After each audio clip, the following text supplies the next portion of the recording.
আসসালামু আলাইকুম। সবাইকে স্বাগত জানাচ্ছি আমার দেশ টপ নিউজে। সঙ্গে আছি আমি মাহবুবুর রহমান ইমন। শুরুতেই সংবাদ শিরোনাম। ৫ সিটিতে প্রশাসক নিয়োগ, প্রধানমন্ত্রীর সঙ্গে সাক্ষাৎ। সংবাদ মাধ্যম স্বাধীন থাকলে রাষ্ট্রের বাকি ৩ স্তম্ভ ঠিক থাকবে বললেন জামায়াত আমির। ভিসা নিয়ে বাংলাদেশি নাগরিকদের মার্কিন দূতাবাসের সতর্কবার্তা। সংবিধান সংস্কার পরিষদ নিয়ে সিদ্ধান্ত সংসদেই হবে, স্বরাষ্ট্রমন্ত্রী। উন্নত চিকিৎসার জন্য মির্জা আব্বাসকে সিঙ্গাপুরে নেওয়া হবে কাল। জ্বালানি তেল রেশনিং এর সীমা আর থাকছে না, জানিয়েছেন সড়ক পরিবহন ও সেতুমন্ত্রী। ১৫ দিনে শাহজালালে ৪৭৭ ফ্লাইট বাতিল। শুনছিলেন সংবাদ শিরোনাম, এবার বিস্তারিত। দেশের আরো ৫টি সিটি কর্পোরেশনে প্রশাসক নিয়োগ দিয়েছে সরকার। সেগুলো হলো বরিশাল, রাজশাহী, ময়মনসিংহ, রংপুর ও কুমিল্লা। শনিবার স্থানীয় সরকার বিভাগের এক প্রজ্ঞাপনে এই তথ্য জানা গেছে। এর মধ্যে বরিশাল সিটি কর্পোরেশনে প্রশাসক হিসেবে নিয়োগ পেয়েছেন অ্যাডভোকেট বিলকিস আক্তার জাহান শিরিন। রাজশাহী সিটিতে মোহাম্মদ মাহফুজুর রহমান, ময়মনসিংহ সিটিতে মোহাম্মদ রুকনুজ্জামান রোকন, রংপুর সিটিতে মাহফুজুন নবী চৌধুরী এবং কুমিল্লা সিটিতে মোহাম্মদ ইউসুফ মোল্লা।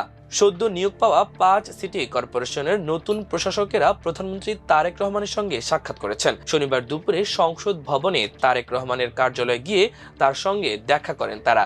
সাক্ষাৎকালে স্থানীয় সরকার ও পল্লী উন্নয়ন প্রতিমন্ত্রী মীর শাহে আলম উপস্থিত ছিলেন। স্থানীয় সরকার মন্ত্রণালয়ের এক আদেশে বরিশাল, রাজশাহী, ময়মনসিংহ, রংপুর ও কুমিল্লা সিটি কর্পোরেশনে ৫ বিএনপি নেতাকে প্রশাসকের দায়িত্ব দিয়েছে সরকার। আগামীকাল তারা দায়িত্ব নেবেন। বাংলাদেশ জামায়াত ইসলামীর আমির ডাক্তার শফিকুর রহমান বলেছেন, রাষ্ট্রের চতুর্থ স্তম্ভ হলো সংবাদপত্র বা গণমাধ্যম। এই স্তম্ভটি যদি তার নিজস্ব জায়গায় শক্ত ও সোজা থাকে তবে রাষ্ট্রের বাকি ৩টে স্তম্ভ সঠিকভাবে চলতে বাধ্য হয়। আর গণমাধ্যমের অংশটি ভেঙে পড়লে বা ব্যর্থ হলে রাষ্ট্রের বাকি অঙ্গগুলো স্বয়ংক্রিয়ভাবে ব্যর্থ হয়ে যায়। শনিবার গণমাধ্যম কর্মীদের সম্মানে আয়োজিত এক ইফতার মাহফিলে প্রধান অতিথির বক্তব্যে তিনি কথা বলেন। সাংবাদিকদের বস্তুনিষ্ঠ সংবাদ পরিবেশনের আহ্বান জানিয়ে জামায়াত আমির বলেন, আপনারা সাদাকে সাদা এবং কালোকে কালো বলবেন। আমরা চাই আপনারা আপনাদের এই কণ্ঠকে সবসময় সোচ্চার রাখবেন। গত ফ্যাসিবাদী শাসন আমলে সংবাদ মাধ্যমে যারা সত্যিকার অর্থে সাদাকে সাদা বলতে চেয়েছিলেন তাদের কণ্ঠরোধ করে দেওয়া হয়েছিল, কিন্তু তারা এখন সফল হয়েছেন এবং এই সফলতার রেশ যেন বজায় থাকে।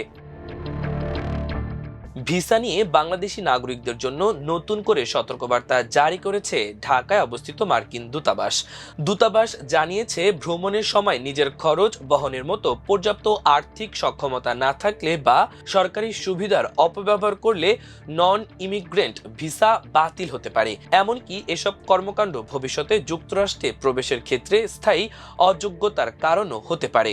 শনিবার প্রকাশিত ভ্রমণ সংক্রান্ত এক বিশেষ বার্তায় দূতাবাস এ নির্দেশনা জানায়। এতে বলা হয়েছে, কোনো বিদেশি দর্শনার্থী যদি যুক্তরাষ্ট্রের করদাতাদের অর্থে পরিচালিত জনকল্যাণমূলক সুবিধার অপব্যবহার করেন বা সেগুলোর ওপর নির্ভরশীল হয়ে পড়েন তবে তাদের বিরুদ্ধে কঠোর আইনি ব্যবস্থা নেওয়া হবে।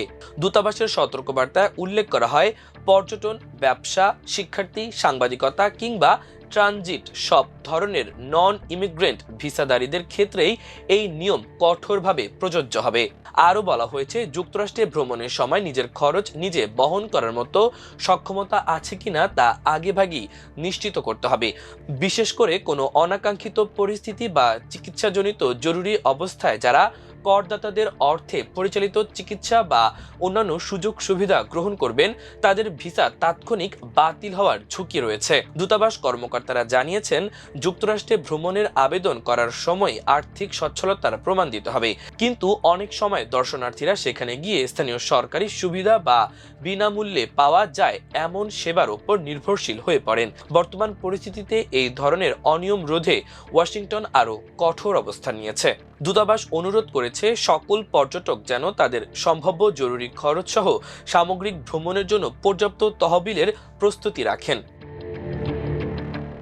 জাতীয় সংসদেই সংবিধান সংস্কার পরিষদ নিয়ে আলোচনা সিদ্ধান্ত হবে বলে জানিয়েছেন স্বরাষ্ট্রমন্ত্রী সালাউদ্দিন আহমেদ। শনিবার জাতীয় সংসদে কার্য উপদেষ্টা কমিটির বৈঠক শেষে তিনি একথা জানান। সালাউদ্দিন আহমেদ জানান, সংসদে প্রথম অধিবেশন কতদিন চলবে, কোন কোন বিষয় আলোচনা হবে, কি কি আইন উত্থাপন হবে, রাষ্ট্রপতির ভাষণের উপর কত ঘন্টা আলোচনা হবে, সেসব নিয়ে বৈঠকে কথা হয়েছে। এ সময় তিনি উল্লেখ করেন, রোববার অধিবেশনের পর মুলতবি হয়ে ঈদের পর 29 মার্চ ফের সংসদ অধিবেশন বসবে। এপ্রিল মাস জুড়ে অধিবেশন চালু থাকবে। সালাউদ্দিন আহমেদ আরো বলেন, অন্তর্বর্তী সরকারের সময় জারি করা অধ্যাদেশ বিশেষ কমিটিতে পাঠানো হবে। সেখানে যাচাই বাছাইয়ের পর প্রতিবেদন আকারে সংসদে উত্থাপন হবে। উন্নত চিকিৎসার জন্য আগামী রোববার প্রধানমন্ত্রীর রাজনৈতিক উপদেষ্টা ও বিএনপির স্থায়ী কমিটির সদস্য মির্জা আব্বাসকে সিঙ্গাপুর নিয়ে যাওয়া হবে। বিষয়টি নিশ্চিত করে মির্জা আব্বাসের ব্যক্তিগত সচিব মিজানুর রহমান সোহেল শনিবার জানান, বেলা 11টায় এয়ার অ্যাম্বুলেন্স যোগে তাকে সিঙ্গাপুর নেওয়া হবে।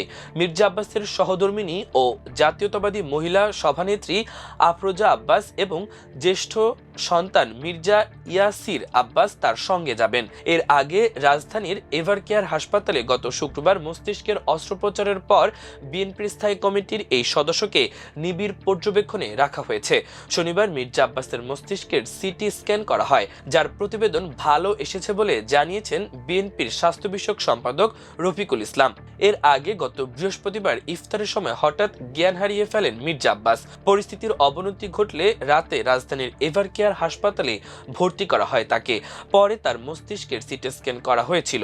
সেই পরীক্ষার প্রতিবেদনে অবস্থার অবনতি বোঝা যাওয়ায় দ্রুত একটি ভার্চুয়াল মেডিকেল বোর্ড বসে অস্ত্রোপচারের সিদ্ধান্ত হয়। শুক্রবার 2 দফায় মেডিকেল বোর্ডের সিদ্ধান্ত অনুযায়ী অস্ত্রোপচার করা হয়। অস্ত্রোপচারের পর মির্জা আব্বাস মেডিকেল বোর্ডের চিকিৎসকদের অধীনে 72 ঘন্টা নিবিড় পর্যবেক্ষণে রয়েছেন। জ্বালানি সংকটের মধ্যে গণপরিবহনে তেলের রেশনিং পদ্ধতি তুলে দেওয়ার কথা জানিয়েছেন সড়ক পরিবহন ও সেতুমন্ত্রী শেখ রবিউল আলম। তিনি বলেছেন, গণপরিবহনের জন্য জ্বালানি তেল রেশনিং এর সীমা আর থাকছে না। শনিবার রাজধানীর গুলিস্তানে সেতুমন্ত্রী এ কথা জানান। সড়ক পরিবহন মন্ত্রী বলেন, দূরপাল্লা ও গণপরিবহনে তেলের রেশনিং শনিবার রাত থেকে আর থাকছে না। রাত থেকেই পর্যাপ্ত তেল পাবে বাসগুলো। মধ্যপ্রাচ্যে যুদ্ধ পরিস্থিতির কারণে গত 28 ফেব্রুয়ারি থেকে ঢাকার হযরত শাহজালাল আন্তর্জাতিক বিমানবন্দর থেকে বিপুল সংখ্যক ফ্লাইট বাতিল হয়েছে। গত 15 দিনে সর্বমোট 477টি আন্তর্জাতিক ফ্লাইট বাতিল হয়েছে। এর মধ্যে আজ শনিবার বাতিল হয়েছে 26টি। বেসামরিক বিমান চলাচল কর্তৃপক্ষের জনসংযোগ কর্মকর্তা মোহাম্মদ কাউসার মাহমুদ এক সংবাদ বিজ্ঞপ্তিতে এ তথ্য জানিয়েছেন। জানা গেছে, পরিস্থিতির কারণে গত 15 দিনে 477টি আন্তর্জাতিক ফ্লাইট বাতিল হয়েছে। এর আগে 28 ফেব্রুয়ারি বাতিল হয় 23টি ফ্লাইট। পরদিন 1 মার্চ বাতিল হয় 40টি, 2 মার্চ 46টি এবং 3 মার্চ 39টি ফ্লাইট। এছাড়া 4 মার্চ 28টি, 5 মার্চ 36টি, 6 মার্চ 34টি এবং 7 মার্চ 28টি, 8 মার্চ 28টি, 9 মার্চ 33টি, 10 মার্চ 32টি, 11 মার্চ 27টি, 12 মার্চ 28টি, 13 মার্চ 25টি এবং 14 মার্চ 24টি ফ্লাইট। প্রিয় দর্শক, আমাদের আজকের টপ নিউজের আয়োজন এ পর্যন্তই। সবাই ভালো থাকুন, সুস্থ থাকুন, আমার দেশের সঙ্গেই থাকুন। এতক্ষণ সঙ্গে থাকার জন্য অসংখ্য ধন্যবাদ। আল্লাহ হাফেজ।